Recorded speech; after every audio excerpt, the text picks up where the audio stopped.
The reproduction of this content is not allowed without the express written consent of EBH Fitness LLC.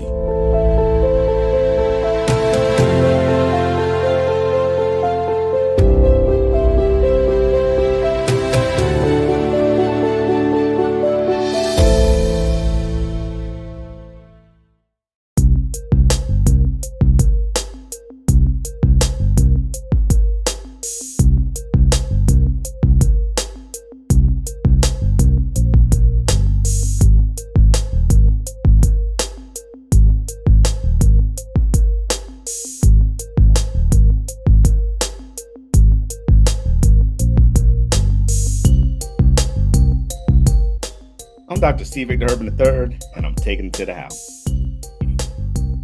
And I'm Dr. Timothy Hoover, and I'm taking it to the house. We want to welcome you to another edition of Taking It to the House. It's Monday here at the time of this recording, and we got NFL heavy show for you today.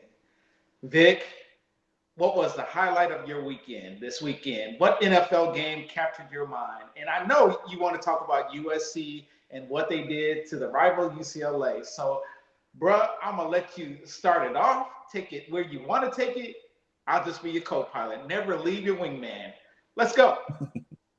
Well, I cannot. Thank you for that tee up. Fight on for ODC. I said fight on for you and me. Yes.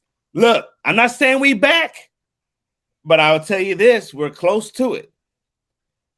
Being able to neutralize and knock out UCLA is a very dramatic game, very suspense. I am still concerned, and we won. At the end of the day, we won.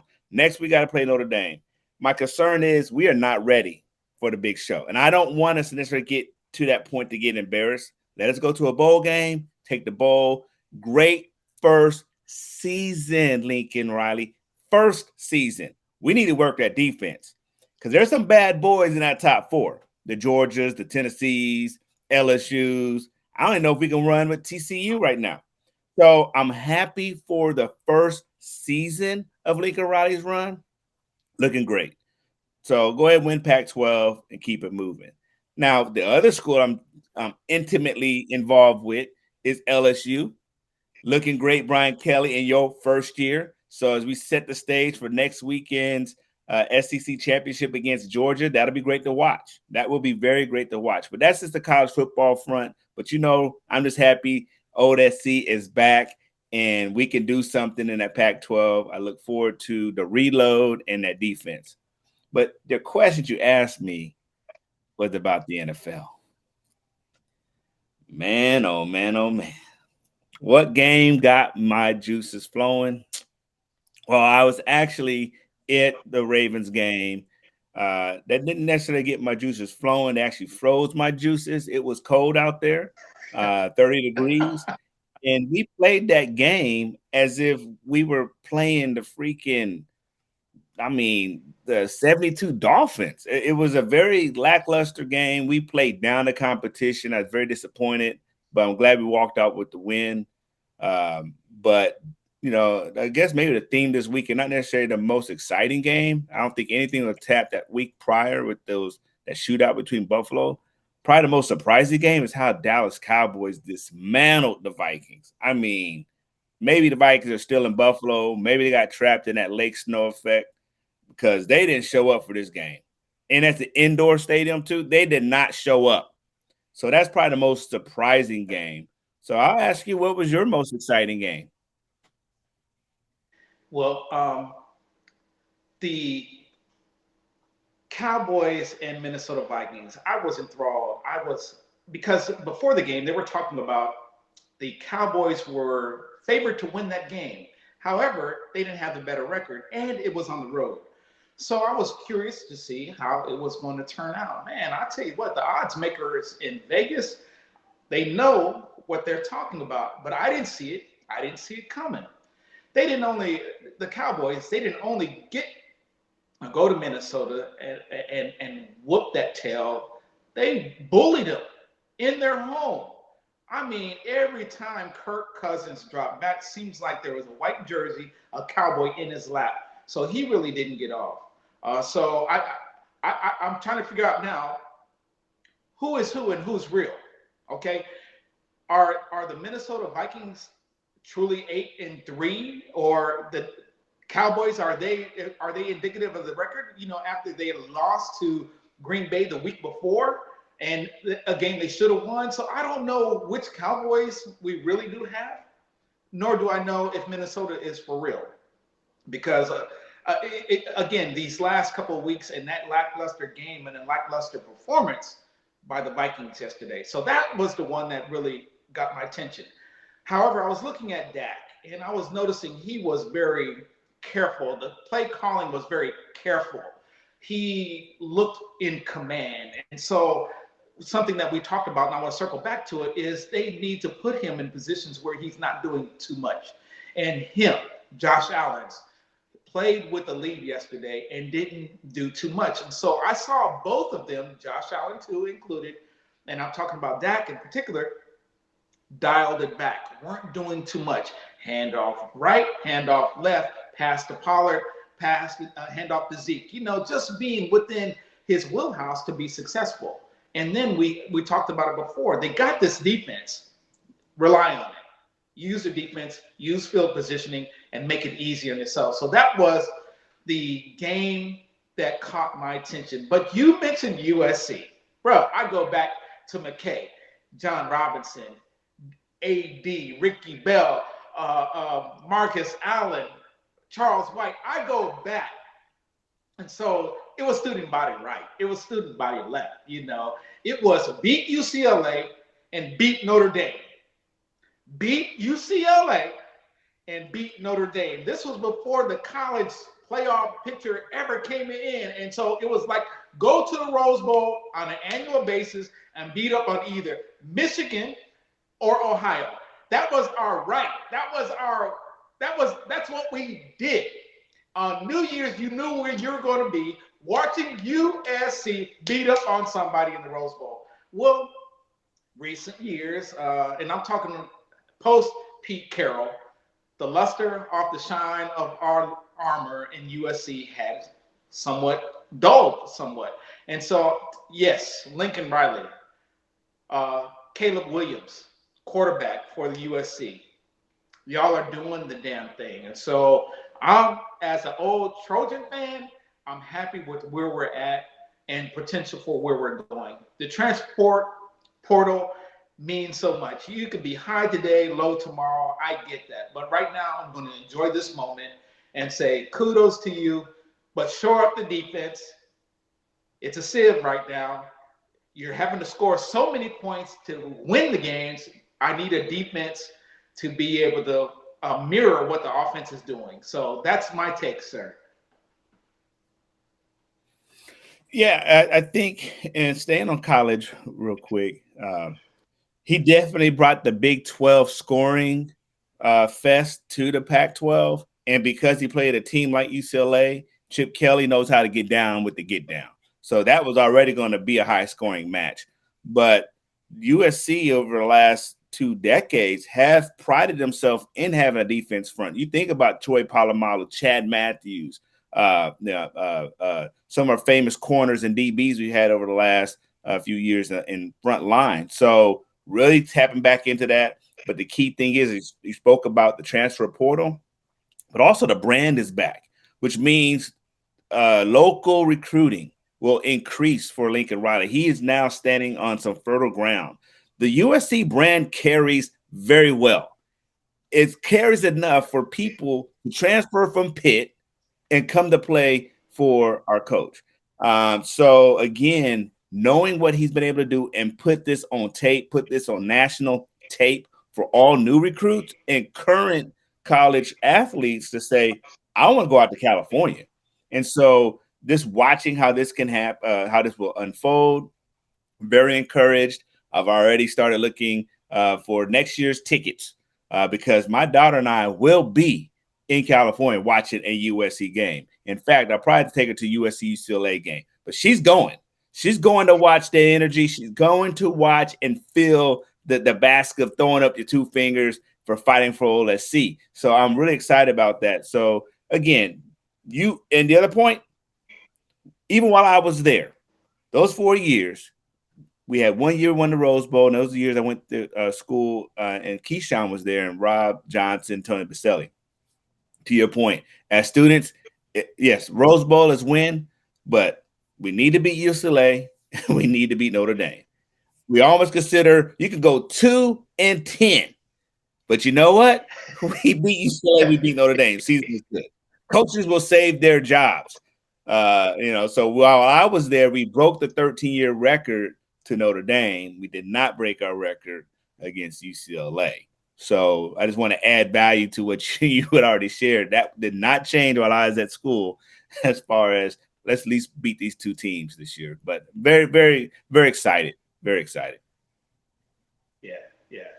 And so the other point you were talking about, the Baltimore Ravens, I felt like we were watching old school football again. No dynamics, no big pop, nothing happening with Lamar.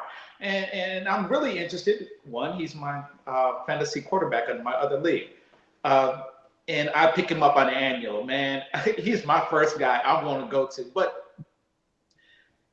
I don't know if it's Lamar or if it's the play calling. I don't know if they're being creative or lack of creativity. The defense is still doing their job. So Baltimore, you can hang your hat on that. It's the offensive side. It's Lamar. What is it? Is it running back? Is it receivers? I know you got Andrews at the tight end. So I from the eye test, from my vantage point, I look at Lamar.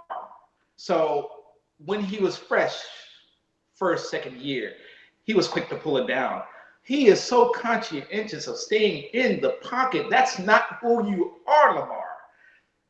So this is Tim's take. This is my take. It may not be everybody else's take. What makes you so fun and so diverse is you putting pressure on the defense by you pulling the ball down and going and running for it. That frees up everybody else. As a matter of fact, I thought your offense was geared around you, not as a passer, but because you are a passer/runner and you can do multiple things. And so, Lamar, you've proven yourself as a quarterback in the pocket. You have done that. But don't forget who you are, what you are. You're very dynamic. So if you're listening to this, if somebody can get this to Lamar, just do what Lamar does. Draw a play in the dirt. If it ain't there, don't make something else happen. You be what happens. You be the man. So that's what I would like to see. And so I'm looking at Justin Fields, the quarterback for the Chicago Bears. That's what Lamar used to be. Well, Justin Fields is doing it because he cannot yet read defenses. And so he's quicker to pull it down, but he's athletic enough and he's extending plays and he's really putting his team in a position to win, even though they don't have a lot of the pieces in place. Lamar does. Lamar, you have a veteran team. And so they are looking at you for leadership. They're looking at you to be dynamic. They're looking for you not to be just Troy Aikman. Hell, no. If we wanted Troy Aikman, we'd get that guy from Ohio or Iowa or some non-running team, standing in the pocket quarterback. You're not that guy. Be dynamic. Flourish in being the best Lamar that you can be and excel. That's all I'm asking. Well, I agree. I find myself watching Justin Fields saying, wow, I wish we had one of those. I think the issue is we cannot forget that he is under contract. He's not, this is last year. So Lamar has to play it safe. He can't do too much and get hurt. He has to do enough so they win.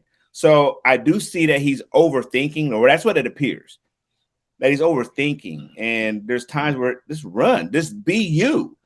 And then there's times, again, you feel that maybe he's holding back and forcing it where, okay, the pocket is protecting you. There's no one open. You can run it. But I am really interested if some of that apprehension or that what we see appears to be apprehension is because, hey, this is a contract year.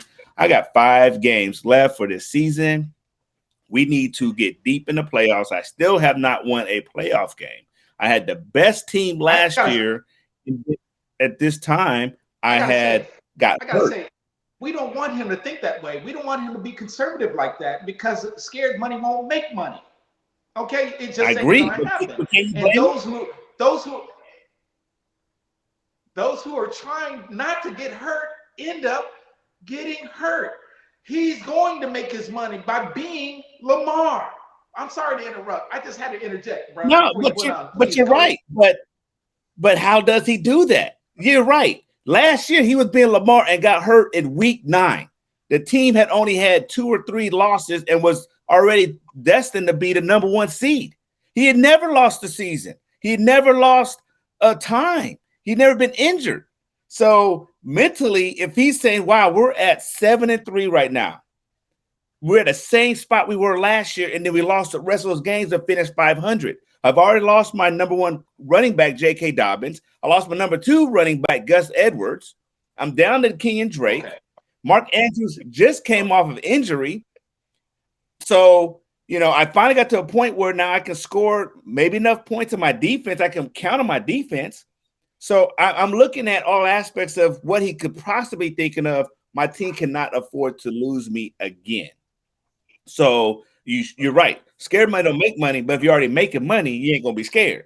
He ain't making no money right now. He knows come week 17, if he's not on contract, hey, bud, you on open market. But if you hurt and he's watching how Kyler Murray is peed in the bed, Russell Wilson peeing in the bed. So wait, out of these guys that got this contract in the offseason, Deshaun Watson's coming back. I'm the one that still has a chance to make it to the playoffs and say, look what they did. They didn't even make it. I'm already number 1 in the division. I won a division. I'm number 3 overall in the conference. Our team, pay me my money. Kyler didn't go anywhere. Russell didn't go anywhere. And when I faced these guys, boom. Hey, we could have been number 1 in the conference. I don't play defense. I didn't lose against Miami. I got us 40-something points. Hey, the team everybody said was going to be the Super Bowl winning team, Buffalo Bills, I had them beat too. So, hey, the only team maybe have beaten us is New York Giants because we didn't show up. So, if I'm him, I'm also saying, hey, don't say I didn't bring it, but I also got to start looking out for my assets and my value. And so I like to see that maybe it's a delicate balance on, every moment I don't do hurts me. Every moment I do helps. But when I do too much, now you see him run out of bounds now. I mean, he is playing a little more safe. I throw that out there. Yeah, and you're probably right. I don't want to think that, but he has to because he is a businessman. You know what I mean? He's not just a businessman, but he is a businessman. So you have to protect his own interests, which is himself. Good point, good take, and I respect what you said. The rest of the NFL, man, I'm trying to figure out who's going to be the MVP. That's a lot of talk right now in the NFL, and nobody really stands out except Patrick Mahomes. And I know you got him on your fantasy team, but Josh Allen, based on his last couple of weeks of play and how he's lost, I think he's taken his name out of the hopper. But I can't think of anybody else other than Patrick right now. And I don't see a dominant team. No one is really standing out. My preseason prediction, I still had the 49ers coming out of the NFC, and I had the Buffalo Bills coming out of the AFC. I'm going to stick with that. But I wanted to know if you had a take on who's the MVP right now as we're getting closer to the playoffs. Is there a team for you that's sticking out that looks like they're unstoppable? I know the Eagles, they've been beaten since we've talked about them before, but who stands out in those two categories for you in the NFL? Patrick Mahomes been the most consistent. His team has been the most consistent. Even without the Super Bowl hype, everything had gone to the Buffalo Bills, and Josh Allen is doing his best, but he's telling on himself. Did you see what Pat Mahomes did last night? I mean, dang, what a great game against a stellar quarterback and another stellar team, and you go down to him and Kelsey just dissect you. I mean, he is now at that level where you don't want him having the ball in the last minute. He has now promoted himself, demonstrated time and time now over these last 5 years, and he's a guy you need to fear. You're not worried about Aaron Rodgers no more. Aaron Rodgers can't even complete a pass, 2 open passes on Monday Night Football against a team that you have an opportunity to switch your narrative and actually do something. You don't fear Aaron Rodgers. You fear Patrick Mahomes, Tom Brady trying to play catch. Just play your ball, Brady. He's 45 years old, continue looking great. However, I'm not scared of him. Patrick Mahomes has shown I am still that dude. And I want to go back. I'm still hungry. So I fear him. I believe he is a front runner for the MVP. And the second person I throw in there, I'm still sticking with the AFC, Tua. Tua, when played, they won those games. He has not lost the game yet. And you have those 2 weapons, Hill and Waddle, and he's hitting. Remember all the criticism he had gotten prior to the season. They had already had him on a short list of being traded.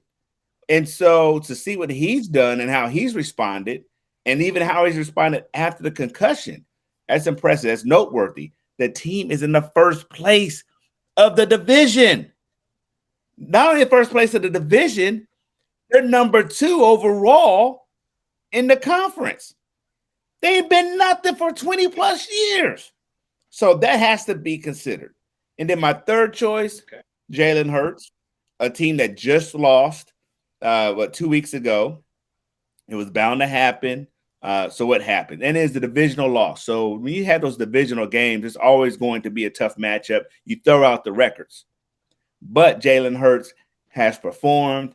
This last game wasn't as exciting, but I would give it to him, or I'd place him on that top 3 list simply because his team has performed. And he, like Tua, was one of those quarterbacks they were not giving a lot of faith to coming to the season. And he's shown, okay, I'm here, I'm ready to play, and I have a playoff caliber team. And they're number 1 in the division as well. So that's my 3 people. I like that, and well said too. Especially with Tua, I would not be surprised if he were to win, because you make a good point, and I've heard that as well. That every game that he played in, they have won. So they're coming off a bye week, and golly, with the weapons that they have to include, man, they must have went to the 49ers store of running backs and got them all. And now they're looking good at running back. They're decent on defense, but people got to keep up with them on offense, score as many points as they are scoring. So Tua is an excellent choice. And Hurts, Jalen, he would be my 3rd choice. So I would rank, if I were just like you, it would be Mahomes, Tua, and Hurts, and just like that. And you mentioned earlier some of the drop off with the quarterbacks. Wilson again, Rodgers, Brady. I still feel is still dangerous though. He's still dangerous. So, but I don't fear him because he needs a great tight end, which he doesn't have. He does have good receivers, but he doesn't have that tight end. And Gronk was his go-to. And so without Gronk, he seems to be lost. And do you believe they still have a chance to get into the playoffs? Do you believe that with the start that they had?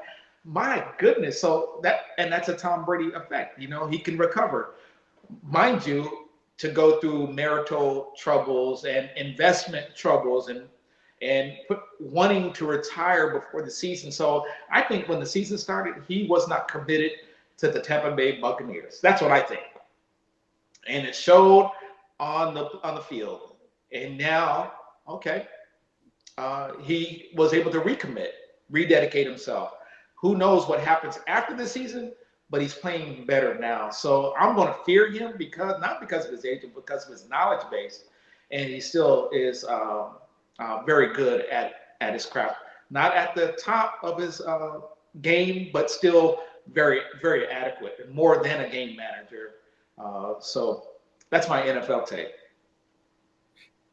Hey, I would say, and going back to MVP, there's no one to me in the NFC. I think the MVP would go to someone in the AFC. There's no quarterback other than Jalen Hurts that really stands out. And if we did give it to Tom Brady, on what merit? Not because it's Brady, because I mean maybe his team is almost in first place. Because no, I mean that's a very yeah. sorry division, very NFC South, very sorry. So when I look at the body of work of quarterbacks, and when would you think that Tom Brady and Aaron Rodgers' name is not mentioned? But when you look across the landscape of NFC, I don't see any quarterback that just stands out other than Jalen Hurts. So I project, and if I could put money on it, that the quarterback that wins the MVP would come from the AFC. That's where the power lies. You're missing Dak Prescott now for the Cowboys. Really? And so no, not as an MVP, but as an NFC good, very, very good quarterback. He would have to be Jalen Hurts, and it would be Dak. Cousins would have been that guy, but man, he poo-pooed this past week. So we're just not as an MVP. No, don't get me wrong. And I didn't even mention Brady as an MVP. We're just chopping it up. I'm just talking about level of play and who has excelled, and who, if you were to rack and stack. And so you still got to give Brady some props, and I'm going to give Prescott some props, because you know what? When he's not trying to do too much, he's highly efficient. And I believe he has all the tools, but something's just holding him back from being that top tier quarterback. So I don't know what it is. But he has the physical ability. He can throw it at all planes. And so, but let's go back to the main point. Who is the guy that's going to be MVP? We both agree it's Patrick Mahomes, and it's his to lose at this point. Yeah. Well, we got a couple minutes before we wrap it up. Do you have anything for NBA by any chance? Just real quick. Klay Thompson looked like Klay Thompson the old a couple of nights ago. He didn't look like the old Klay Thompson, bro. I think he shot 13 threes, made 10 of them, but he was on fire. Click, click, click, catch and shoot. Hitting the runners, he looked like Klay. He was taking it to the hole. So even though Golden State, reigning champs, are not where they should be, and still early in the season, they need Klay of old and not an old Klay. But they're trying to meld old guys with the new guys, and that's a difficult task that Steve Kerr has on his hands. But if anybody can do it, Steve Kerr can do it. So that's my NBA take. Oh, I'm sorry. I am a Laker fan. We are on a 3-game winning streak. Yes, we're 5-10. Okay, we still have a little ways to go. We're the bottom dwellers in the Pacific. But all I'm asking and all I'm saying is play competitive ball. The Ham effect is in effect, and he's still learning his players, and they're still learning to play together. LeBron hasn't played in the last 4 games, and they're winning without him. So go Ham, go Lakers. Reeves, he's starting. He's playing and scoring in double digits the last couple of games. So though he's my MVP for the Lakers right now. Oh, AD is playing all out of his mind. I want to say he's like the new AD, because we haven't had this in a couple of years. So I'm excited. Maybe it's false hopes. And I'm not talking to you, Nick. I'm talking to me. I am excited. I'm not trying to hype you up. I'm hyped. I just want a good basketball, a good 5 on the floor at all times, who's playing a high-quality ball. The problem with the Lakers is they're not smart. They don't make the right pass. They don't read the defense. They're turning the ball over. They're like young guys, too excited and making dumb plays. And I need, from a veteran team and from veteran players, I need better. I need smarter decision-making on the court. That's my NBA take. Hey, that's great. I'm still not watching. Okay. All right. Okay. I don't want to lie to my fans. I have peaked a little bit. And in fact, when I go to San Antonio this week, I'll watch a game in person. However, it's only because I had the opportunity to watch a game in person. And who does not want to watch their favorite team? And who does not want to watch possibly at least LeBron if he plays? But hey, you still got AD. And I love messing with Spur fan. I love it. So I will be there. against my better judgment, but I'm not on the Eastern Standard Time zone. So I can have the opportunity to watch them at 7 p.m., not at 11 p.m., and be okay. But I did pay some nice size ticket price, so please don't disappoint me, guys. Please don't disappoint me. But it's okay. I'm living vicariously through your excitement.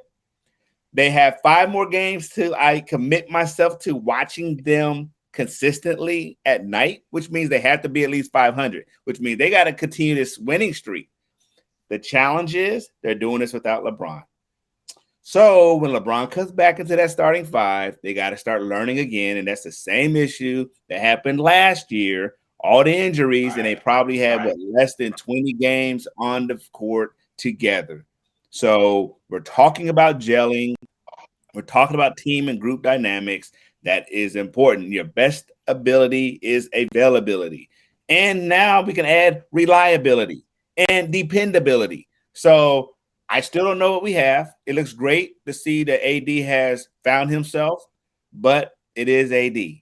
And I love to see the lineups. I love seeing the box score, but it just takes that one thing, and then he's on the shelf too. So I'm excited through your excitement, but they will not get too much of my attention until they hit that magic number of 500. Bet.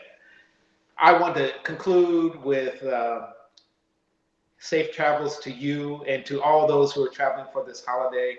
Happy Thanksgiving to you, our fans and our family and our friends. Happy Thanksgiving. So wherever you are, wherever you may be, let's not forget those really that are less fortunate. And I just want to share, Thanksgiving is really just not one day in November. Thanksgiving should be all the time, and it should be in your heart. Find something, think back on those things that, in my opinion, that the good Lord has brought you from and through, and you should be thankful for it. You should be thankful for your loved ones. But let's not forget those who may be cold, in a shelter, may not be able to eat, may not be able to have the things that you have. We should be thankful for that, but let's pray for them. And or if you can, donate canned goods to the shelter, a coat, shoes. There are people that are in need and don't have the luxuries that you and I may have to this evening and tonight or this holiday. So that's my taking it to the house moment. Love you and happy Thanksgiving. Just a caveat on your point, there's lots to be thankful for. Enjoy this time, enjoy this season. We've made it through another year. We have less than 45 days left in this year. Many things to reflect upon, but the goodness of family and friends during this time.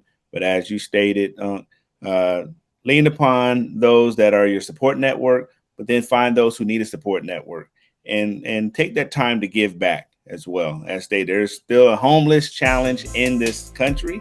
And so if we have the opportunity to be blessed, be a blessing as well. So again, on this day, we tell you happy Thanksgiving. Hit us up. There's a lot of great football happening this week. A lot of great college football games happening as well. Hit us up on all our social media sites. We're ready to hear from you. We're ready to talk some more trash next Monday. Love you all. Take care. Be safe. Taking to the house is out.